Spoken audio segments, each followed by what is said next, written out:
नमस्कार दोस्तों। तो आइए आलोका एजुकेशन चैनल पर आप लोगों का स्वागत है। दोस्तों, आज का टॉपिक है एक शहीद वीरांगना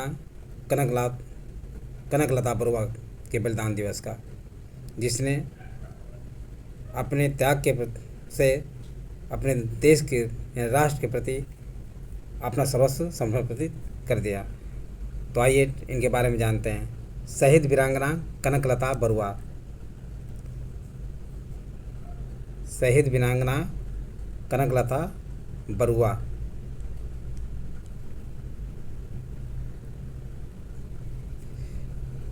बलिदान दिवस। इनका जन्म 22 दिसंबर 1924 को हुआ था।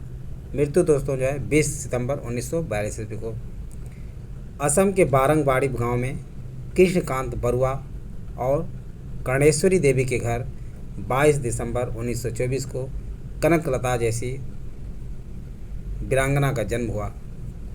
बचपन में ही कनकलता अनाथ हो गई थी। पिता ने दूसरा विवाह किया, लेकिन कुछ समय बाद उनकी भी मृत्यु हो गई। दोस्तों, मानो कनकलता के सामने बहुत सारी विपत्तियाँ टूट पड़ी थी। 13 वर्ष की कनकलता फिर अनाथ हो गई, जिसके चलते उनके पालन पोषण का दायित्व उनकी नानी ने संभाला।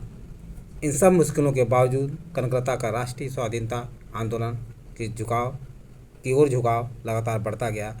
यानी जरा से भी उनके मन में उदासी और देश के प्रति प्रेम घटा नहीं। नेक्स्ट,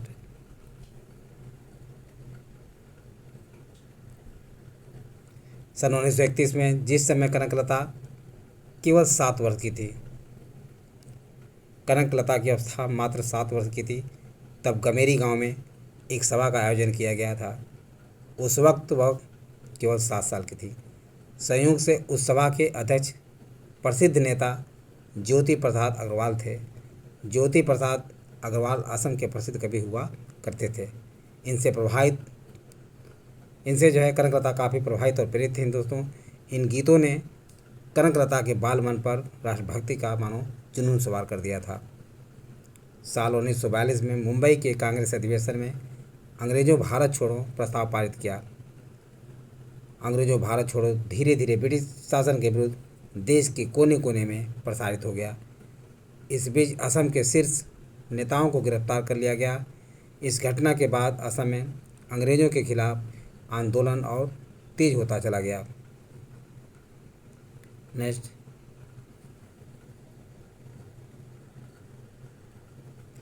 थाने पर तिरंगा फहराने का निर्णय। इसी बीच कनकलता मृत्यु वाहिनी से जुड़ जाती हैं। इस वक्त उनकी उम्र 18 साल से भी कम थी। 20 सितंबर 1942 को एक गुप्त सभा में तेजपुर की कचहरी पर तिरंगा झंडा फहराने का फैसला किया गया। गहपुर थाने के चारों तरफ चारों दिशाओं से लोगों का जुलूस शामिल होता चला गया। कनकलता दोनों हाथों से तिरंगा झंडा थामे उस जुलूस का नेतृत्व कर रही थी। पुलिस थाने के इंचार्ज रेवती मोहन सोम क्रांतिकारियों के आंदोलन के खिलाफ कार्रवाई करने के लिए पहले से ही तैयार बैठे थे।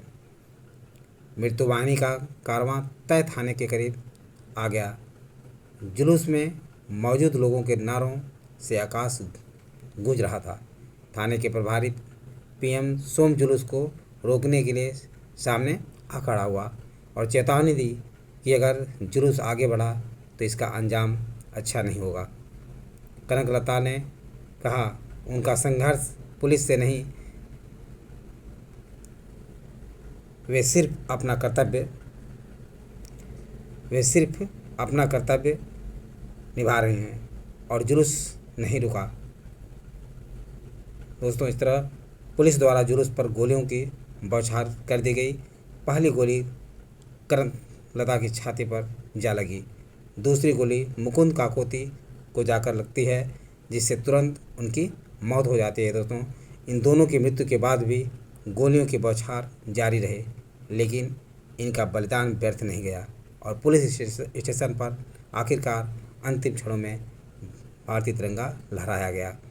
कनकलता के बलिदान को याद रखने के लिए साल 1997 में कमीशन किए गए भारतीय तटरक्षक बल के फास्ट पेट्रोल वेसल ICGS को उनके नाम पर रखा गया। गौरीपुर में वर्ष 2011 को कनकलता की एक आदमकद प्रतिमा का अनावरण किया गया था।